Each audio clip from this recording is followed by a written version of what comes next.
Bismillahirrahmanirrahim. Assalamualaikum warahmatullahi wabarakatuh. Perkenalkan, kami dari kelompok 4 yang beranggotakan saya sendiri, Siti Musdalifah, kemudian ada Indri Nuria Mustika, ada Rizka Nurrohmah, dan Raida. Pada kesempatan kali ini kami akan mempresentasikan materi kami yang berjudul Strategi Penanganan Kekerasan dalam Rumah Tangga dengan menggunakan metode SWOT. Sebelum masuk ke pembahasan, kita ketahui bahwa KDRT itu merupakan salah satu masalah sosial yang masih sering terjadi di Indonesia. KDRT tidak hanya berupa kekerasan fisik, tetapi juga dapat berbentuk kekerasan psikis, kekerasan seksual, dan penelantaran rumah tangga. Dampaknya pun sangat luas, baik bagi korban, keluarga, maupun masyarakat. Oleh karena itu, KDRT bukan lagi dianggap sebagai masalah pribadi teman-teman, tapi juga menjadi masalah publik yang harus ditangani bersama. Kemudian di sini saya akan menjelaskan beberapa faktor penyebab KDRT. Yang pertama itu ada masalah ekonomi keluarga yang dapat memicu pertengkaran. Kemudian yang kedua itu ada rendahnya kualitas komunikasi sehingga sering terjadi kesalahpahaman. Kemudian yang ketiga itu ada kecemburuan yang berlebihan. Selanjutnya ada penyalahgunaan alkohol dan narkoba yang membuat seseorang sulit mengendalikan emosi.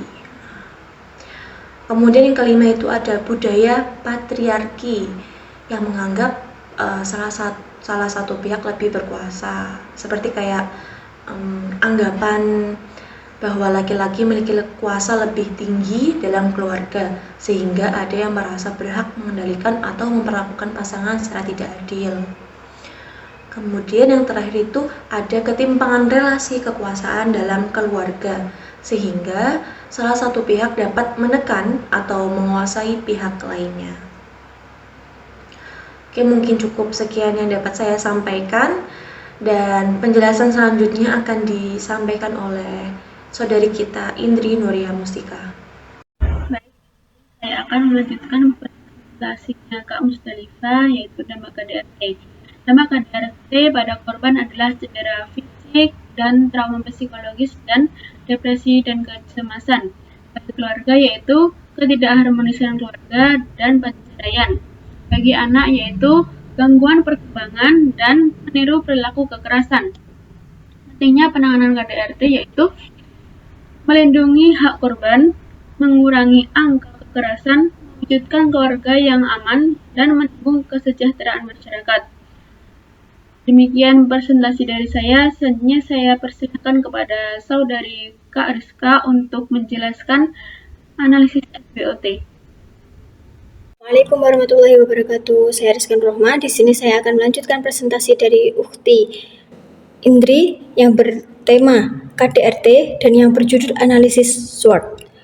Pengertian SWOT: 1. Strengths kekuatan, 2. Weaknesses atau kelemahan, 3. Opportunities atau peluang, 4. Threats atau ancaman. Strengths atau kekuatan: 1. UU nomor 23 tahun 2004 tentang penghapusan KDRT. 2. Adanya perlindungan hukum bagi korban. 3. Dukungan pemerintah terhadap korban. Strengths atau lanjutan: 1. UPTD PPA, 2. P2TP 2A, 3. Layan pengaduan masyarakat, 3. Pendampingan hukum, psikologis, dan sosial, 4. Keterlibatan organisasi masyarakat dan media. Weaknesses atau kelemahan: 1. Rendahnya laporan kasus, 2. Korban takut kepada pelaku, 3. Ketergantungan ekonomi korban, 4. Stigma sosial. Weaknesses atau lanjutan: 1. Kurangnya pemahaman masyarakat, 2. Anggapan bahwa KDRT adalah urusan pribadi, 3. Keterbatasan tenaga pendamping, 4. Ketimpangan layanan antar daerah. Opportunities atau peluang: 1. Kemajuan teknologi informasi, 2. Media digital sebagai sarana edukasi, 3. Sistem pelaporan online, 4. Penyebaran informasi yang lebih luas. opportunities atau lanjutan, 1. Dukungan pemerintah, 2. Organisasi non-pemerintah, 3. Perguruan tinggi, 4. Komunitas sosial, 5. Meningkatnya kesadaran masyarakat terhadap isu KDRT. Threats atau ancaman, 1. Budaya patriarki yang masih kuat, 2. Dominasi laki-laki dalam rumah tangga, 3. Ketidaksetaraan gender. Threats atau lanjutan, 1. Stigma negatif terhadap korban, 2. Korban dianggap membuka aib keluarga, 3. Ketergantungan ekonomi kepada pelaku, 4. Rendahnya keberanian korban untuk melapor. Demikian penjelasan dari saya. Selanjutnya saya persilahkan Saudari Raida untuk menyampaikan strategi penanganan dan kesimpulan. Bismillah, izin melanjutkan presentasi dari Kak Rizka, yaitu strategi SO dan strategi WO. Strategi SO memanfaatkan kekuatan untuk meraih peluang. Yang pertama, memanfaatkan regulasi dan lembaga perlindungan. Yang kedua yaitu pengembangan layanan digital. Yang ketiga, sosialisasi melalui media sosial.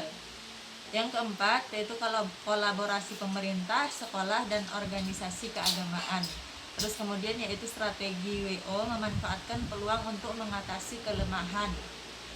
Yang pertama, edukasi masyarakat berbasis digital. Yang kedua, penyuluhan berkelanjutan.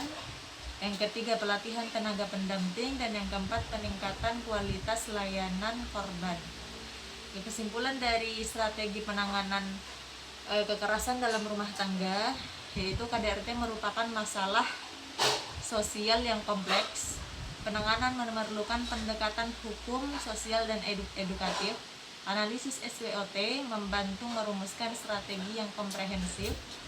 Yang terakhir, kerjasama semua pihak sangat diperlukan. Demikian presentasi dari kelompok kami. Terima kasih banyak atas waktunya. Mohon maaf jika banyak kekurangan. Wassalamualaikum warahmatullahi wabarakatuh.